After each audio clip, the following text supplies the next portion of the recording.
Olá! O primeiro ultrassom da gravidez é sempre aquele momento, né? Cheio de expectativa, um pouquinho de ansiedade, enfim, um turbilhão de emoções. A ideia aqui é a gente desvendar juntos, semana a semana, o que de fato acontece lá dentro até as 10 semanas.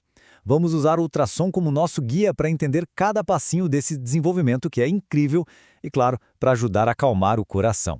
Pois é, essa é a pergunta de US$ 1 milhão, não é mesmo? Entre aquela vontade enorme de confirmar que está tudo certo e o medo de não ver o que a gente espera, existe todo um processo biológico acontecendo. Então, vamos mergulhar fundo nisso para desmistificar o que cada fase nos mostra e, o mais importante, o que tudo isso significa.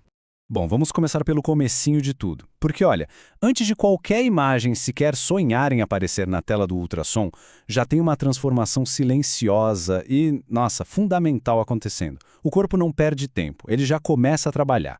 Esse processo tem um nome, se chama decidualização. Pensa assim, é como se o útero estivesse preparando o ninho mais perfeito e aconchegante do mundo. Ele fica mais espesso, cheio de vasos sanguíneos, tudo isso para criar um ambiente ideal para acolher uma nova vida. Isso tudo acontece bem antes de a gente conseguir ver qualquer outra coisa. E é justamente por isso que fazer um ultrassom muito no comecinho, tipo antes das 6 semanas, pode acabar gerando mais preocupação do que alívio, porque na maioria das vezes, a única coisa que vai aparecer é esse endométrio mais grossinho. E aí, não ver o resto pode causar uma ansiedade que, olha, quase sempre é totalmente desnecessária. E aqui está o ponto-chave, a virada de chave para entender tudo. A ovulação pode ter acontecido um pouco depois do que o calendário da última menstruação sugere. Se a ovulação atrasou, a gravidez é, na verdade, mais jovem. Então, a grande mensagem é: o tempo biológico tem seu próprio ritmo, e ele não está nem aí para o nosso calendário. Ok, então o corpo já preparou o terreno. Agora sim, vamos para o momento que todo mundo espera. Quando é que as primeiras pistas visíveis finalmente dão o ar da graça na tela e tornam tudo um pouquinho mais real? Chegamos às 4 semanas. Aqui a gente está bem na fronteira do que é visível. É onde podemos ter o primeiro e bem sutil sinal de que a jornada realmente começou. Mas o que isso quer dizer na prática?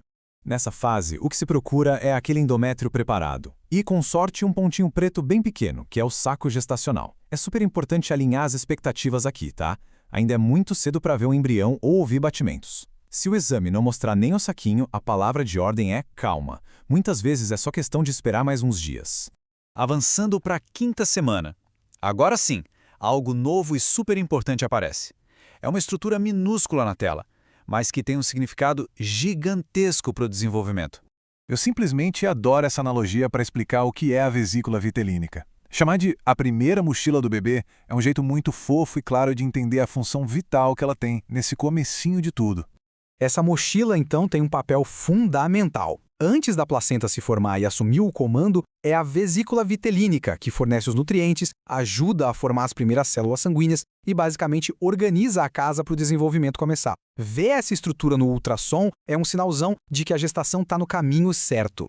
E agora, chegamos ao momento mais aguardado, o ápice da emoção para muita gente. Aquele instante em que a vida se torna não só visível, mas também audível, com o surgimento do embrião e seus primeiros batimentos. E esse momento mágico geralmente acontece por volta das 6 semanas. Esse é, sem dúvida nenhuma, um dos marcos mais emocionantes, um verdadeiro ponto de virada nesse comecinho da gravidez.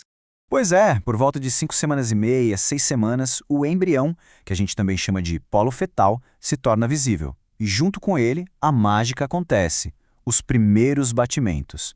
O coração é o primeiro órgão a funcionar. É ou não é um feito incrível da natureza? E olha, se os batimentos não forem vistos logo de cara, respira. Muitas vezes repetir o exame dali alguns dias resolve tudo. A partir daqui, a velocidade com que as coisas acontecem é impressionante.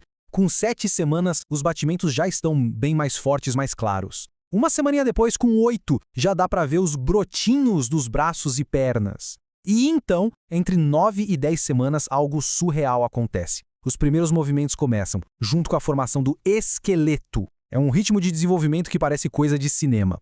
Agora, vamos mudar um pouco o tom para falar de um assunto delicado, mas que precisa ser conversado: sangramento no início da gestação. É um tema que causa muito medo, por isso, ter informação clara é o melhor remédio para trazer um pouco de tranquilidade. É fundamental entender que nem todo sangramento é sinal de problema. Existe, por exemplo, o sangramento de implantação, que é comum. O mais importante é saber diferenciar e ficar de olho nos sinais de alerta. Dá uma olhada aqui do lado direito. Dor abdominal muito forte, principalmente se for de um lado só. Sangramento intenso ou tontura são sintomas que precisam de avaliação médica na hora. Lembre-se, todo sangramento deve ser comunicado ao médico, mas manter a calma é sempre o melhor começo. Chegando ao fim da nossa jornada, a grande mensagem que fica é sobre paciência. É sobre entender que o desenvolvimento inicial é um processo, com etapas muito bem definidas e cada uma delas acontece no seu próprio tempo. Então vamos só recapitular essa sequência fantástica. Primeiro, o útero prepara o ninho. Depois, o saco gestacional aparece. Aí surge a mochila com os nutrientes. Só então o embrião se torna visível, o coraçãozinho dele começa a bater e, finalmente, os primeiros movimentos. Entender e respeitar essa ordem natural é a grande chave para uma jornada mais serena. E a reflexão final que fica é essa. Entender que existe um tempo biológico, que ele tem suas próprias regras e seu próprio ritmo, talvez seja o aprendizado mais valioso desse início de jornada. A paciência e a confiança nesse processo são de verdade fundamentais.